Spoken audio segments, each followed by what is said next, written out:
Tonight we have a special News 8 investigation. If you're single, one of the most convenient ways to meet someone these days is online. But you may want to swipe with caution as you look for your special someone, as they may not be who they seem. The state has implemented new laws to keep users safe, but a number of experts say more needs to be done to protect online daters. News 8's Brittany Taylor has more on that. Brittany. Yeah, and Darren, you know, everyone is looking for happiness, and dating apps certainly make it easier to find the love of your life, but at what cost? What we're about to show you in this News 8 special is a cautionary tale about those who have lost their livelihoods and even their lives, all in the pursuit of romance.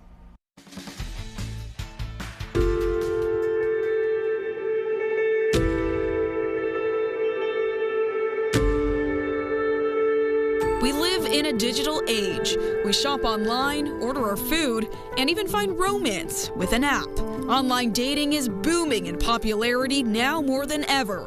A lucrative, multi-billion-dollar industry. That's nearly $5 billion to be exact in 2022.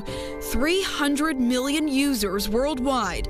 Tinder and Bumble leading the pack in North America. While it may be a convenient avenue to find that special someone, your date may not always be a match made in heaven.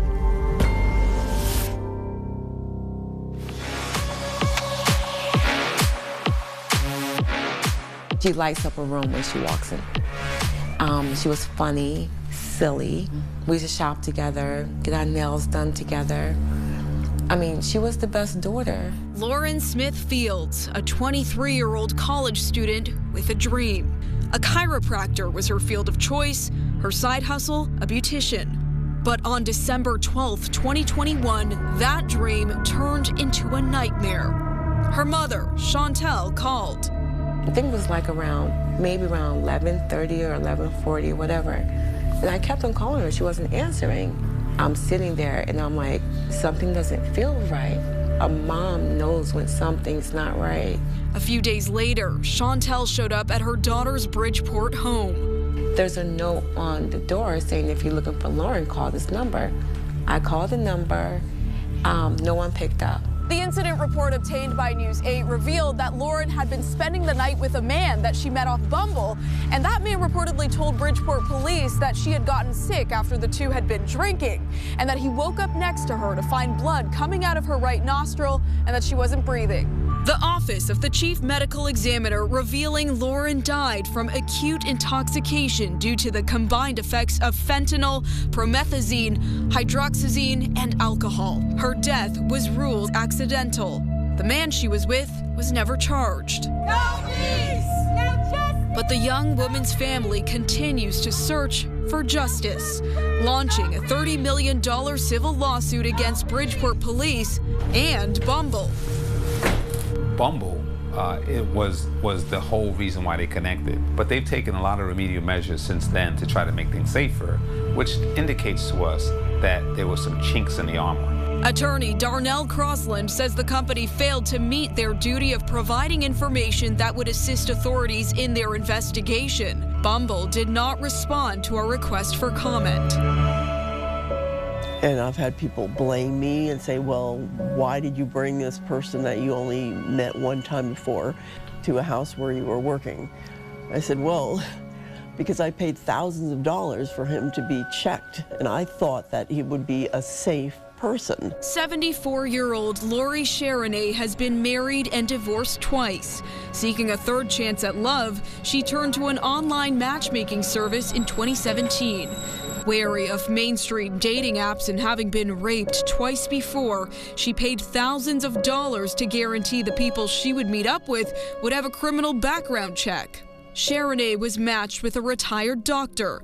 On the second date, she invited the man to a home where she was dog sitting, but things quickly took a bad turn. He just flat out asked me if I wanted to have sex, and I said no. So he asked to go to the bathroom, and he went in the bathroom for about 20 minutes. Sharonay says when he came out of the bathroom, he exposed himself, pushed her onto the ground, and sexually assaulted her for the third time in her life.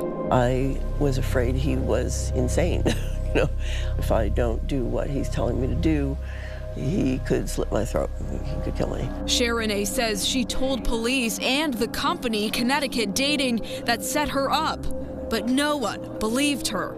The Better Business Bureau tells News 8 it warned customers to exercise caution after noticing a pattern of complaints from consumers who reported they were not being matched with people that met the criteria they provided. It appears since that time, the company has gone out of business. While the dating site is no more, Sharon A. remains in a very dark place.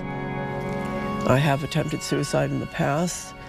I know it's a short-term solution to a long problem that's not going to solve anything ultimately, and I'm not planning to go down that route, but it's tough.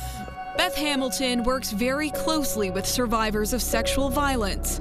Like Fields and Sharon A., she says most clients dating online were victimized on the first or second date. Do you believe that there's a number of sexual assaults and harassment that goes underreported to police because it's become so normalized in online dating? Absolutely. We all have friends and family who have some experiences, or we watch media coverage, things like that that really indicate to us that survivors are not treated so well, right, when they're publicly disclosing, the experiences, and oftentimes are blamed for those experiences. The state wants to change those experiences, implementing a new law this year to protect users of online dating apps. Senator May Flexer introduced the legislation, which requires companies to disclose safety policies and procedures for users to report sexual violence. It's the wild, wild west, and so I'm really proud that now in Connecticut, when people first start to use these platforms, they're going to have some information about what these platforms are doing, what kind of security screening they do, what kind of safety checks they do, and what kind of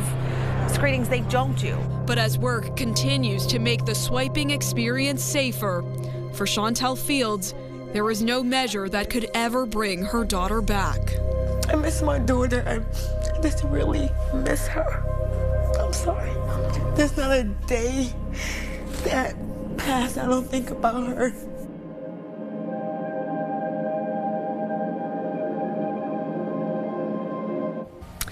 Yeah, and News 8 reached out to multiple dating websites regarding current policies surrounding sexual violence. Most didn't get back to us. Hinge, however, told us in an email that the company takes all situations of harm seriously and takes immediate action in removing anyone accused of this type of behavior. Additionally, we continue to be ready to support and work with law enforcement on any active investigations. The company added that it currently does automatic scans of profiles for red flag language and images, in addition to manual reviews of suspicious profiles.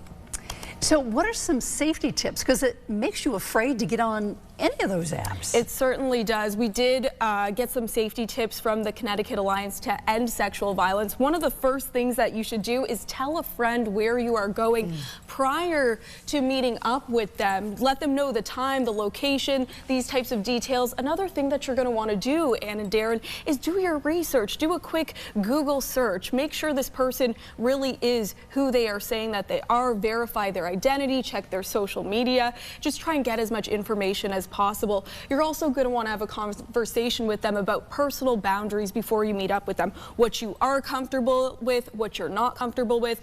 And then another good idea as well is to do a video chat, maybe FaceTime. See again if this person really are who they say they are, and just get a feel for how you guys are going to be interacting when you meet up in person. But the unfortunate thing is that even if you take all of these precautions before meeting up with this person, there is still no guarantee that you're going to be 100% safe.